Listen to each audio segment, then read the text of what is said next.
Hola, ¿qué tal? Que el Señor les bendiga. Qué alegría tan grande poder estar nuevamente con ustedes el día de hoy para meditar la palabra de nuestro Dios, para poder leer la Escritura, para poder tomar estos principios bíblicos tan hermosos, tan prácticos, para que los podamos llevar a nuestra vida cristiana el día de hoy. Muchísimas gracias por permitirnos este enorme privilegio. Gracias por suscribirse a nuestro canal y por compartir este devocional con otras personas. Soy el pastor Fernando, pastor de la Primera Iglesia Bautista de la ciudad de Ducor, California. El día de hoy nos corresponde meditar la escritura situada en la carta a los Gálatas. Estamos en el capítulo número 6, partiendo el día de hoy del versículo número 1 hasta el versículo número 10. Le hemos titulado a esta meditación de la siguiente manera: la iglesia bendecida, la iglesia bendecida.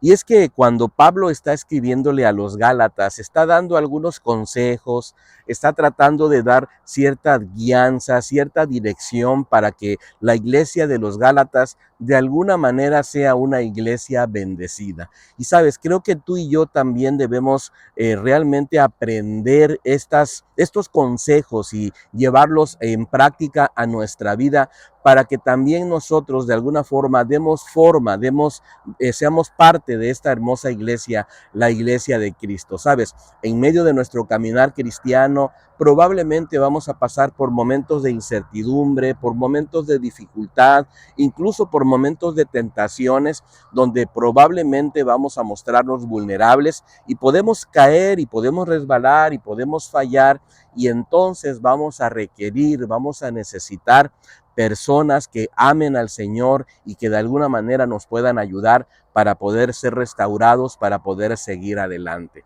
Me gustaría compartir contigo entonces por lo menos 3 enseñanzas que logramos rescatar de este precioso pasaje de la Escritura ubicado en Gálatas capítulo número 6, del versículo número 1 al versículo número 10. La primera enseñanza entonces yo la localizo precisamente en el versículo número 1. Y fíjate cómo le pusimos a esta primera enseñanza. Número 1, una iglesia bendecida. Número 1, es una iglesia restauradora, restauradora. Claro, porque al final de cuentas todos nosotros somos vulnerables y todos nosotros en algún momento podemos caer.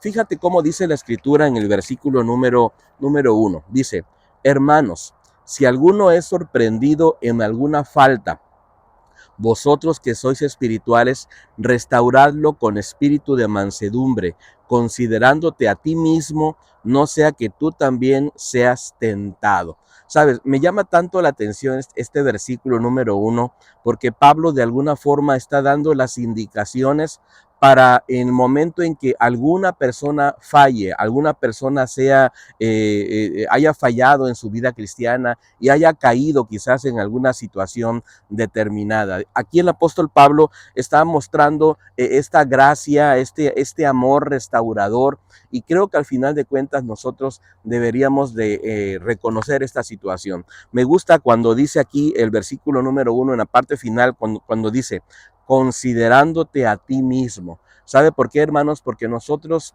en algún momento quizás podamos fallar, en algún momento quizás podamos hacer algo equivocado, en algún momento quizás no vamos a hacer exactamente lo que Dios espera que nosotros hagamos. En ese momento vamos a requerir la gracia de Dios, en ese momento vamos a requerir personas que nos ayuden. La manera en cómo el apóstol Pablo muestra, digamos, el proceso para la restauración, lo indica de cierta manera. Lo primero es que dice, los encargados de hacer la restauración son aquellas personas que son espirituales, aquellas personas que de alguna manera muestran un carácter cristiano y que incluso quizás están dentro del liderazgo de la iglesia para poder llevar adelante este proceso. El proceso es sencillo, el proceso es entender que hay alguien necesitado, que hay alguien que ha fallado y que requiere restauración. La tarea que se lleva adelante entonces es precisamente la restauración, pero me llama la atención que el apóstol Pablo muestra también la actitud que debemos de tener para cuando vamos a restaurar a una persona. Dice que lo hagamos sencillamente, dice con un espíritu de mansedumbre. Y es importante que lo hagamos con esa actitud de humildad, con esa actitud reconociendo que en algún momento nosotros podemos también fallar en esta situación, ¿verdad? Necesitamos evaluar nuestras vidas y entender a las personas teniendo esa empatía para poder de alguna manera amarles y tratar de ayudarles para que sigan adelante en su caminar cristiano. Bueno, una segunda característica de una iglesia bendecida es lo siguiente, número 2, es una iglesia responsable y solidaria. Te voy a leer el versículo número 2 hasta el versículo número 6 en la versión Reina Valera. Dice así: sobrellevad los unos las cargas de los otros y cumplid así la ley de Cristo. El que se cree ser algo, no siendo nada, y a sí mismo se engaña. Así que cada uno someta a prueba su propia obra y entonces tendrá solo en sí mismo y no en otro motivo de gloriarse, porque cada uno cargará con su propia responsabilidad. El que es enseñado en la palabra haga partícipe de toda cosa buena al que lo instruye. Hablamos entonces de una iglesia que reconoce la responsabilidad que tenemos de ayudarnos mutuamente. Hablamos de una iglesia que de alguna forma se muestra solidaria para poder sobrellevar las cargas de las demás personas. El versículo número 2, pero en la versión Dios habla hoy, me gusta mucho cómo lo traduce. Dice: ayúdense entre sí a soportar las cargas y de esa manera cumplirán la ley de Cristo. Sabes, una verdadera iglesia de alguna forma se da cuenta de las cargas que otros están llevando adelante y nos vamos ayudando mutuamente para poder avanzar, para poder sostenernos, para poder ir obedeciendo al Señor Jesucristo y entonces experimentar la verdadera bendición, ¿verdad? Que debemos tener. Así que tenemos que ser una iglesia que es responsable y es solidaria. Pero hay una tercera característica de esta iglesia que yo observo a partir del versículo número 7 hasta el versículo número 10 y le he puesto de la siguiente manera: es una iglesia bendecida esta, la que es guiada por principios bíblicos. Una iglesia bendecida es una iglesia que es guiada por principios bíblicos. Y creo que esto es algo obvio, ¿verdad? Pero muchas veces nos podemos ir desviando a través de otro tipo de enseñanzas. Dice el versículo número 7 y 8 de la siguiente manera. Y aquí observo yo el primer principio. Yo le he puesto a este principio el principio de la siembra. Dice el versículo número 7. No os engañéis, Dios no puede ser burlado, pues todo lo que el hombre siembre, eso también segará. Porque el que siembra para su carne, de la carne segará corrupción, pero el que siembra para el espíritu, del espíritu segará vida eterna. Y sabes, aquí nos está hablando el apóstol Pablo de la importancia de regir nuestra vida a través de estos hermosos principios. Y aquí observamos el principio de la siembra. Cuando nosotros sembramos para el espíritu, vamos a cosechar para el espíritu. Pero cuando nosotros tomamos una semilla que la sembramos en la carnalidad, al final de cuentas lo que vamos a cosechar será sencillamente una obra de carnalidad. ¿Qué es lo que tenemos que hacer? Reconocer el principio y llevarlo adelante. Y hay otro segundo principio que yo logro observar en el versículo número 9 y 10 de esta escritura. Dice así: no nos cansemos pues de hacer el bien, porque a su tiempo segaremos si no desmayamos. Así que según tengamos la oportunidad, hagamos bien a todos y especialmente a los de la familia de la fe. Este es el principio de la perseverancia. Este es el principio de la acción. Este es el principio de la generosidad.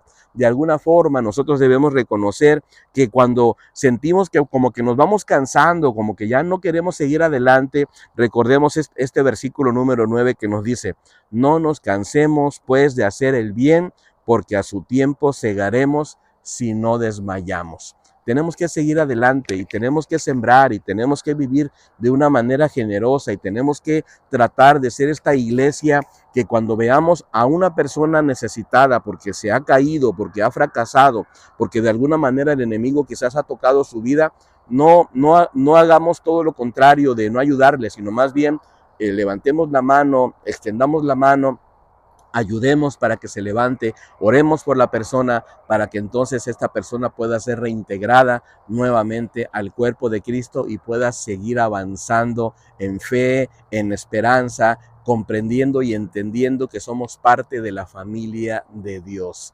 Qué hermoso tiempo con Dios, qué hermosas enseñanzas en la carta a los Gálatas. 3 enseñanzas entonces que aprendimos el día de hoy. Número 1, una iglesia bendecida, número 1, es una iglesia restauradora. Número 2, una iglesia bendecida es una iglesia responsable y solidaria. Y número 3, una iglesia bendecida es una iglesia guiada por los principios de la palabra de nuestro Dios, los principios bíblicos. Anhelamos que esta meditación haya sido de mucha bendición para tu vida y nos encantaría que nos pudiéramos encontrar el día de mañana. Hasta pronto. Bendiciones.